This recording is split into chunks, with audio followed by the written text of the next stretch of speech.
I'm Jacqui Morby, and I graduated from the Simmons Management School in 1978.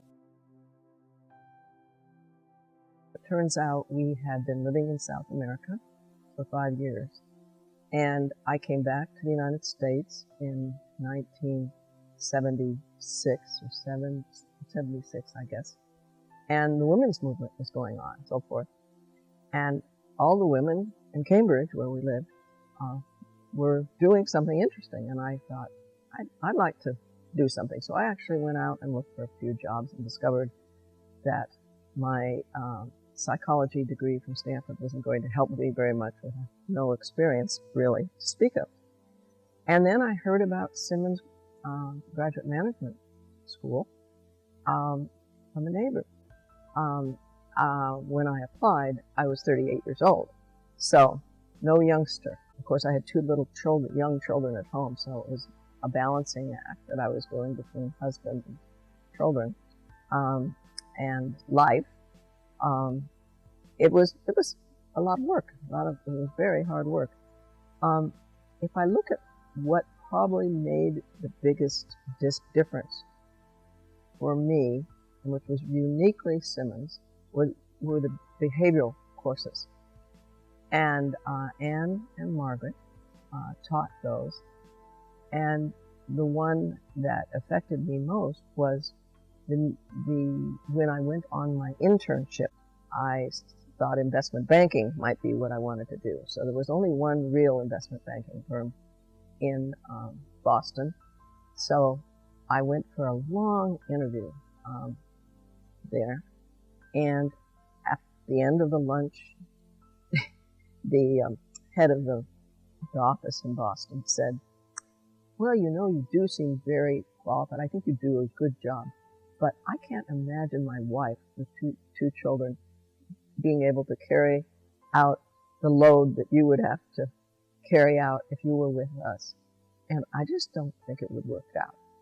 And your husband, oh yes, and your husband has an important executive position at the Bank of Boston. Oh, no, I don't think it's going to work out. So I went out the door, and in the lobby, there had been a young man and a friend of his who had introduced me to this man and the company.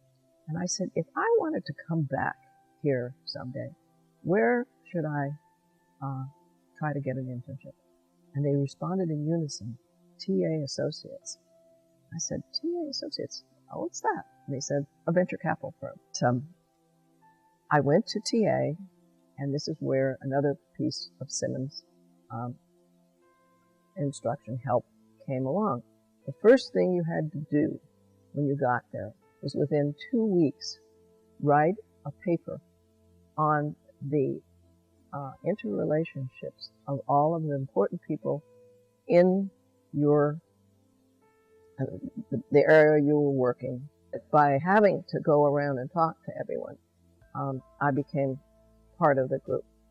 So I worked very hard that summer because they were swamped. End of the summer, I went into Peter Brook and said, I really would like to work here because it's been fascinating and interesting, and I think I could help. And the firm. And he said, well, we'll talk about it. 2 weeks goes by, nobody says anything to me. I keep going on what I'm doing, about to graduate. And then I come back in. He said, well, we've decided you can work here for a year. And so that was the beginning at TA. But Simmons, if they hadn't had that behavioral course, I would never have integrated myself so quickly. Besides teaching in the behavioral courses about how you deal with being a woman in a man's environment. TA Associates was a very open place. Never any thought, because I was a woman, I shouldn't do this. In fact, one of the first boards I went on, they said, you're going to go on this board, and the president objected violently to having me on the board. And they said, if you want our money, she's going on the board. It was very rewarding to find and invest in a very good company. It was extremely exciting.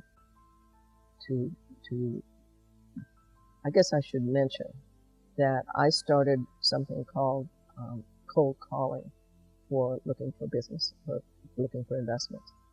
And the reason I did is I did not have the contacts which all the partners had.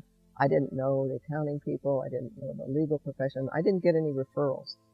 And so I had to figure out a way to succeed without getting referrals. And the first person I called, and I told my little spiel about TA Associates. And he said, "Well, you just come right out and visit." I said, "Oh, this is easy." I went out and rented a car, and off I went to this company and about 6 others in the Dallas region. And out of that, found one investment. By the second year or third year, I had software as my area, and that's what I became most famous in. I made many, many, many software investments, and many articles were written about me, and I was in the Business Week. I had a big thing in big Wall Street Journal. All the software magazines had me featured on the cover and so forth. So my life became software. We happened to be introduced to Rudy Tanzi, the founder, the scientific founder of Cure Alzheimer's with us. He is a geneticist at Harvard Mass General. And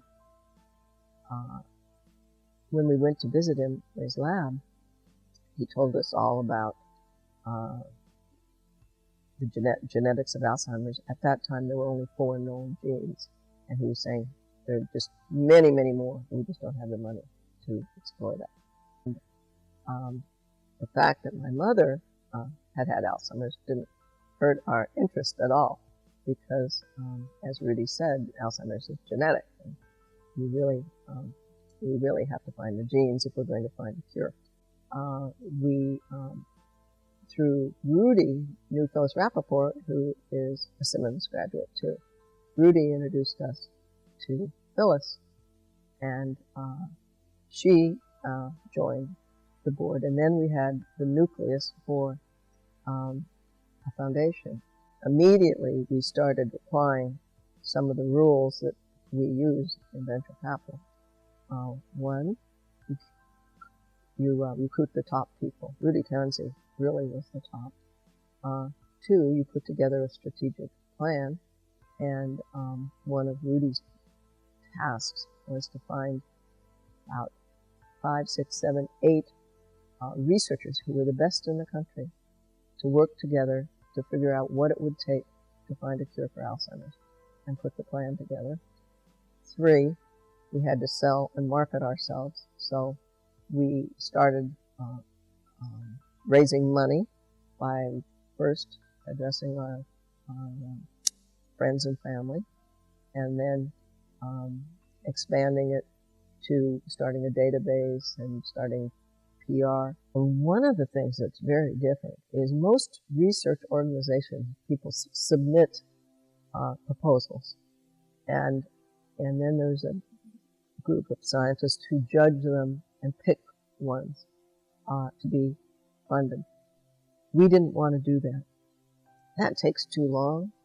Those poor scientists write proposals for half a year, and only 10% of those get funded. Now we have 55 scientists all over the country and in Europe too, each of them working on different pieces of the puzzle of Alzheimer's. We have discovered 100 genes now of Alzheimer's, and of those, 20 are really important. So, and we've made a lot of progress, but we haven't found the cure. We have a couple things in the pipeline. Oh, the other part about it that's different too is collaborating.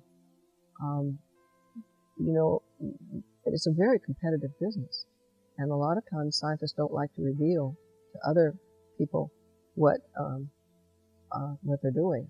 And so at first we had these yearly meetings at conference where our scientists all come and they talk. They were very guarded.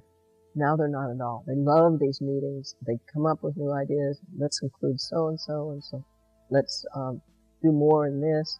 And they listen to each other.